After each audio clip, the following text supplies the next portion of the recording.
Hey guys, and welcome to a showdown featuring myself leading the mighty forces of the Wood Elves up against Kamal and his Beastmen legions. Now this was part of Inticity's ladder system, which is a competitive ladder system, which is really good fun. So we're playing a best of 3. I'd managed to pip my opponent in the first game, so this was all to play for. He had to win, and he threw his lot in with the vile Beastmen. Now you can see, we've gone for a little bit of a box-style build, which is maybe a little odd for some people who know the lore of the Wood Elves, but they're very powerful at doing this in the multiplayer scene. Now in the front vanguard we have triple Deepwood Scouts with Swift Shiver Shards. The idea here is that they work in a similar vein to Shadow Warriors, that they can kill pretty much everything on the Beastmen roster. You don't need massive AP to take down some of their larger creatures. The fact these guys fire twice as fast as normal Elvish archers really means they can pack quite a large punch.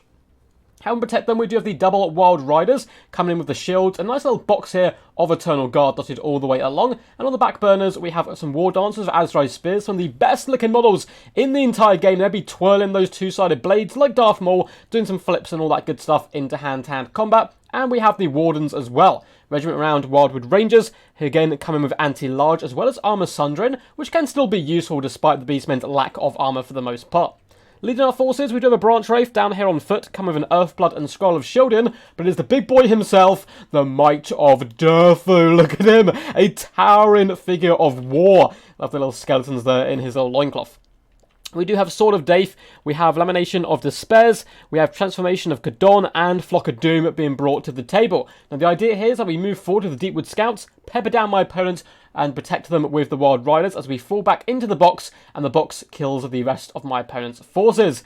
So what's he himself brought to the table? Well, we have a rogue Cygor here. In fact, the Regiment of Renowned one being brought to the table. And look at him roar with that big boulder hefted over one shoulder. And he's going to be a bit of a problem for my build to deal with, because I'm not really all about advance and spreading out and trying to surround him from multiple angles. For his front line, he's gone relatively cheap and cheerful with Ungor Spearherds dotted all the way along, as well as a few Gore Herds in the mix, including the Blackhorn Ravengers, the Regiment of Renowned version. We have double Ungor Raiders in the back to apply a little bit of long-range pressure, and a bucket ton of Centaurs, basic ones here, with the Sons of Goros protecting their flank. These guys looking very vicious and badass with their gleaming axe sides there. Over on the far side, we have some more Centaurs, we have Chaos Warhounds with Poison, as well as some Razorgore Hurts. Leading this force, we have a Brave Shaman of Wilds coming in with, is that Viletide as well as the summon? I believe it is. Yes, we have Viletide as well as Savage Dominion, meaning he can summon more and more Cygors. Not very good for our box-style build. We also have Morg of the Shadowgate, incredibly disgustingly tanky, although often I do find that he can't really get around the battlefield and influence the game as much as some of the other lords. And that looks like it's going to be it, so without further ado, let's get this battle underway. My opponent instantly tries to focus down the Wild Riders, so we're going to be duking back and forth, trying to avoid those shots, because Cygor throws, they're relatively accurate, but they're pretty easy to dodge as well. We can see some more coming in, so I do decide to dart my Wild Riders away, not realising the actual intended target was this Eternal Guard who gets splattered into the ground by one mighty throw there. But our Deepwood Scouts are now starting to approach. My entire enemy army is pretty much hidden at this point. I can't see anything because of this little ridge line, but now they are starting to appear before us, and a lot of these guys have Stalk as well. Wild Riders are considering doing a frontal charge here, just to try and do a little bit of damage to the enemy, get that free work done. It looks like the Wild Riders are going to go for a lancing charge into the front lines on those Ungor Spearheads, who were braced, but are still going to take some pretty large damage there. Wild Riders should be able to get away relatively scot-free if I pull them back in time. But it looks like we're leaving them in there a little bit too long before they decide to move back. On the far side, more Wild Riders going to be clattering into this Ungor herd, going to do some nice damage before once again retreating backwards. The Deepwood Scouts have managed to fall back from the main bit of pressure on them, coming from the Ungor Raiders as well as the Eye of Morslip here. And our poor Wild Riders have been hit by a Warp Gaze as we attempt to pull them out, so they're stuck in a real dangerous situation. Eternal Guard are going to be helping to move up and support. More Wild Riders now pounding through the centre of the enemy formation, straight onto those Raiders. I want these guys gone and off the battlefield as quickly as possible. If I can force them down, get them away from Durthu, he should be able to carry quite a bit. But a rock throw, followed up by a Viletide on the Wild Riders, is going to absolutely nuke them, and things are looking a little bleak, as in the back lines, the Sons of Goros and Centaurs looking to overwhelm the Wardens, who do some massive damage onto the Sons, and with the help of the Wild Riders, we should be able to pin them in and finish them off for good. We pop down an Overcast Earthblood on our Deepwood Scouts, trying to keep them alive, as Warhounds pour in the back as well as Centaurs. And luckily for us, the War Dancers or Azrai Spears are here, cleaving their way through many a foe. But these guys need to be moving forward, and the mighty Durthu is going to have to fall back, looking to protect this back line, because it's quite a hefty investment. We do summon a Ferromanticore, and he is going to be going after his main prey, which is the Brave Shaman of Wild, of course. Going to be trying to finish him off, and it looks like he's doing a relatively solid job. Down to 1,900 health. Brave Shaman looking a little bit rocky here. Branch Wraith was forced off, though, and is routing in a really bad direction for us. Deepwood Scouts continue to pour fire in, but mainly on chaff at the moment, and the Ungol Raiders still peppering us down, and we are far more expensive than them, so it's looking a little bit sketchy, but a lot of the battle is going well for us as well. It's not kind of the end of the world. War Dancers managed to shatter off some Centaurs, force their way into the back line, and the Ferromanticores doing a fantastic job at terrifying off the Brave Shaman of Wild, and Durthu is still pretty much full health, and he's our main win condition in this battlefield. In the distance, you can see Centaurs have managed to catch some Wild Riders who did come back to the fray. Chaos Warhounds are returning as well, but we're going to be bounding upon them with the Wild Riders if possible. And it looks like we should be able to catch them, maybe not before they decide, you know what, we don't really want this fight, and they're going to try and pull me away from my main troops.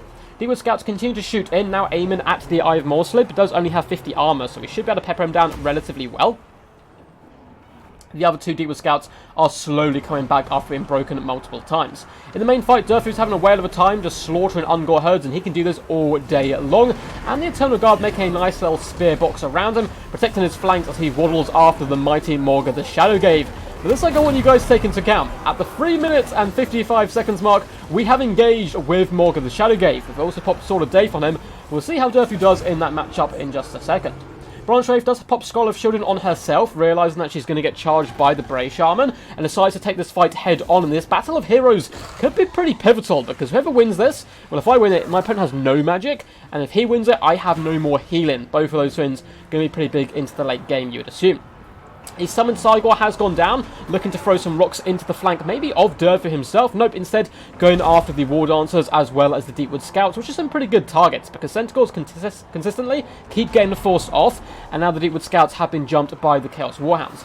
Still, the mighty fight has been going on now for a decent amount of time, about 40-50 seconds now, and Durthu has done 0 damage to Morga the Shadowgave, which is pretty scary stuff. Now, I know Morga does cause poison and has relatively solid melee defense. When he gets hit really hard by Durthu. We're constantly trying to also do our magic missile on him, but I think because of the Shadowgave's attack animations, it never seems to go off, which is a little bit peculiar. Eternal Guard are going to be falling back. They were being used to harass Ungol Raiders, but I don't have the time to really force them away too much more. We need to come back here and try to shut down these Ungols. War Dancers have been very brave and single-handedly going after the Eye itself. The mighty Cygor pushing their way through the trees, charging headlong in, coated in the blood of their enemies. They whip those blades around in a sword dance of death, but the Cygor not having any of it, simply going to fall back to allied troops like these spearheads, drag my forces through them, and yeah, be a big pain in the butt basically. Try and get a little bit of safety there. So we go back to this fight now. Durthu has been fighting consistently for a very long time up against the Shadowgave, and has still not done any damage whatsoever. If he has, it's been so kind of sparse that Morga has managed to completely and utterly regenerate up once more, and Durthu's getting pretty beat up right now, which is a shame on him up against the Shadowgave. Wardens of Sefril, I should about to say War Dancers there, have managed to pretty much butcher the Goreherds and should be able to come back, and hopefully now we can surround Morga the Shadowgave and really start to drag him down. We have some dregs of our forces, Eternal Guards coming back to the force, but they're mainly going to be used to hunt down Ungol Raiders, Ungol Spearheads, and other such units, just trying to get them off the battlefield where possible. The War Dancers are hit by a Warp Gaze here, very well played by my opponent. Is going to allow the Eye to escape, which he was getting pretty danger low here. He's going to be turning around, throwing some rocks point blank range into these ladies. Woven Mist has been popped to them, increasing their missile resistance, so these Ungol Raiders can't do too much damage to them, and now they are surrounding the mighty beast once more. Chaos Spawn Summon has gone down to help surround Durthu, but luckily with the Wardens nearby, these guys are expertly designed to kill such units, and they should be able to chew them away rather quickly. We're going to come in with a Flock of Doom as well, just to try and drive off the Ungol Spearheads, add that damage on the Chaos Spawn, and it looks like finally we've managed to damage the Shadowgave. I think we've been fighting for a solid 2 minutes now, and he's finally lost about a third of his health. Durthu continuing to swing at that mighty sword there. Luckily for us, we have Deepwood Scouts returning to the field, and some of our beat-up Eternal Guard doing a really good job ushering the Beastmen away from the battlefield. But this unit's wavering pretty badly, and they might actually not be able to chase off these units before they rally and come back. War Dancers did flee, but they've returned as well, and they can now hop on top of the Eye and do some really nice damage. Over in the main fight, the Chaos Spawn are going to be getting relatively danger low at this point. Luckily, of course, for my opponent, they are just a summon. Doesn't really matter if they die as long as they dish out the damage, and they've certainly been able to do a bit of a number on the Wardens, who themselves have huge damage output, but are very, very, very squishy here. And up against the Shadowgate, they are struggling. We're going to come in with another Flock of Doom, just trying to break off all these troops. My opponent has bunched up on me quite a bit now. And Morgan the Shadowgate continues to duel Durthu with just the greatest RNG of all time, I think, for Shadowgate, and terrible for Durthu. He's been engaging in combat now for a majority of the battle, and just doesn't care. He's like, oh, you're a giant tree man with a big sword? Well, I'm the Shadowgate, so fear me. The War Dancers do manage to hop on top of the eye once again, but this time some Ungol Raiders are here to saturate in and annoy the War Dancers, slowly dragging them down through sheer weight of number, and the Cygor is able to survive, although he's now been peppered by some of the returning Swift Shiver shards. Poor guys have been hit by a big rock to the face, so I don't think they're going to be standing too long. Bounce power is relatively even, and I think if we can assassinate Shadowgate here, we've got a really good chance. The eye is very low at the moment, at least HP-wise, and morale's wavering as well. So if he comes too close, Durthu will certainly be able to slap him around nicely. And all my opponent has less is Ungol Raiders, we have Ungol Spearheads, not too much whatsoever that can actually damage Durthu, apart from the Shadowgate. So I'm still feeling relatively comfortable, despite the fact I only really have the one unit left that's going to make an impact on this battle. All I have to do is turn around that RNG and kill the Shadowgate. That's it. Nice and simple, right? Well, I think the Shadowgate had slightly other ideas, and so did the RNG gods, because he does not care. 1,700 health and rising at the moment. He's now going to start to fall back to the safety of his other troops, which is a really good idea. Finally, we get that magic missile off on the eye, doing some massive damage. Not quite enough to break it, however, and he is now down to 900 health. So one or two good swings by the mighty tree man itself should do some good work for the Cygor. Point blank range, just launches that rock into the face of Durthu, a challenge, and he rolls and charges into hand-to-hand combat. The two beasts shall fight out. Wargaze has been pinned down on Durthu, but that's not really going to stop him here in this duel of titans from slapping at that Cygor, who is fleeing like the coward he is.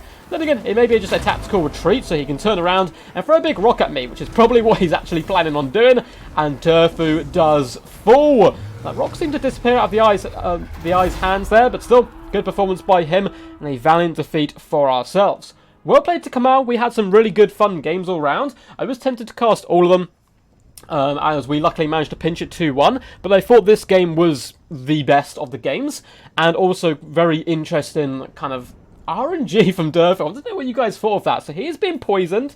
He has pretty solid melee attack, and Shadowgate has pretty solid melee defense, but for, I think, over half the battle, he's dueling the Shadowgate and simply can't kill him. It's pretty hilarious stuff. But again, well played to Kamal. I think he did a really good job there all round.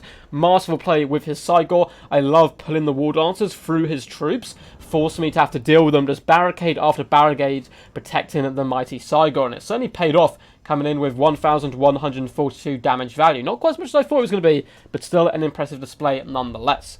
We'll be getting to damage dealt and damage value in just a second, but I hope you guys enjoyed the video. If you did, make sure to leave a big fat thumbs up and subscribe to the channel for more Total War Warhammer content. You can leave comments down below. I really enjoyed reading them. Who was your MVP? What was your favourite moment? What did you think of the mighty duel between Durthu and the Shadowgate? And what would you like to see in the future? There are links in my description to my Patreon, where you can indeed support the channel. Massive shout out to all my patrons who do such things, as well as people who are members on my YouTube channel themselves. There's also links as well to my Discord, and if you hop on the Discord, you can submit replays and all that good fun stuff. But anyway, on to the battle. How did we perform? Well, it was an okay build. I think the Swift Shiver Shards were a bit of a gamble here, and one unit, 1.3k damage value, did good. The others, 390, 751, not performing too amazing. They did okay, though, for the most part, but against Beastmen, it's always a little bit risky, and you saw our biggest mistake here. We broke the box, which we should never do, and I do this far too often because I don't play box builds enough, is we moved out to meet the enemy in hand-to-hand in kind of a line formation with our Eternal Guard, which was a huge mistake. We should have remained tight. I was a little worried that the Cygor was going to cause us too many problems, and that's why I did that and split up to push forward. but in reality what we should have done is just walk, very slowly push the enemy back in the middle of our force, whilst advancing, and then let the Deepwood Scouts deal with the Cygor, I think would have been a better way, and we've ensured these guys have got far better value. Likewise, the Wild Riders did struggle, 122 and 740 damage value is pretty pathetic from them, but that was mainly due to Kamal's really good play with the Warp Gaze, pinning these guys in place. As for our combat troops, the Warlings did fantastic, 1.8k damage value. Likewise, the Ward Lancers of Azrai Spears, 2,249. Really good work from them. Turner Guards suffered across the board, but they're not really here to get that much damage. They're simply there to support Durfu, who himself got 1.8k damage value and 138 kills. 553 on the Branch Wraith. For my opponent, the Shadow Gave managed to get nearly 2,000 damage value, pretty much only dueling Durfu for the entirety of the battle. Did get 45 kills as well though, so he certainly killed his fair share of Eternal Guard. The Brave Shaman did a solid job, mainly there for the Cygor summons however, and the 500 damage value not too shabby, but he was on a chariot, so expect him to do a little bit of damage. As for the Ungor Spearherds, they basically are here to dine. They did their job rather well. The Goreherds performing a little bit better here, coming in with 628. The Blackhorn Ravagers unfortunately got focused down rather early on by Durfu. As for the Ungor Raiders, 800 damage value as well as 1,400. These cheap archers really paying for themselves and bringing the pain. Centaurs struggled to get into the back line. You can see really low damage value for the most part. This unit got 660, which is a little bit of a shame because I love Centaurs so much. Likewise, the Warhounds did okay actually, 600 damage value. Razorgore Piggies 810, and the Cygor 1,100. Hope you guys enjoyed this one. Until next time, peace, peace. And as always, stay awesome.